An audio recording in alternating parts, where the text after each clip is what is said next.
Maziwa ni kimiminika cheupe kinachotolewa na majike wa mamalia kama lishe kwa ajili ya watoto wao.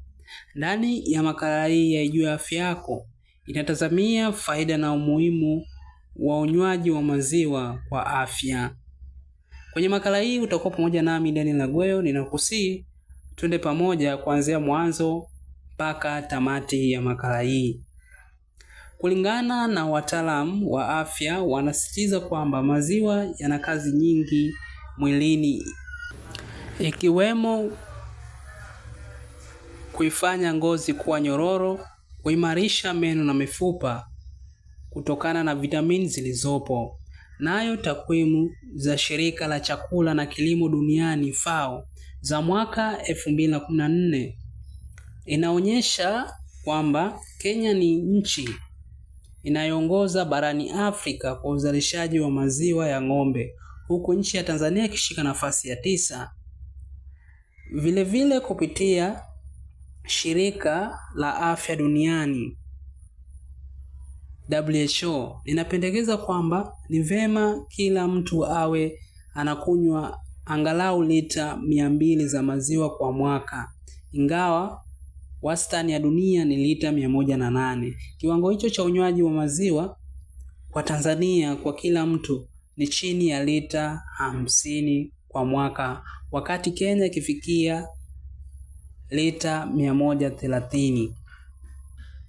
Sasa tuzitazamie faida na umuhimu wa unywaji wa maziwa ni zipi hasa.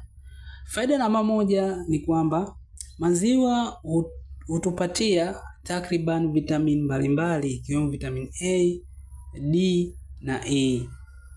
Kunywa maziwa waweza kusaidia kuhisi nguvu iwapo ulikuwa na njaa. Na hii ni katika kipindi cha baridi. Maziwa hutumika kama kinywaji cha moto. Maziwa hutupatia sukari na ni vema zaidi kutumia maziwa ya ng'ombe kwa sababu yana protini ya kutosha. Hizo ni faida ya unywaji wa maziwa. Na hizo zilikuwa tu ni baadhi ya faida za unywaji wa maziwa kwa ajili ya afya yako. Mpendwa mtazamaji, jenga afya yako kwa kunywa maziwa mara kwa mara.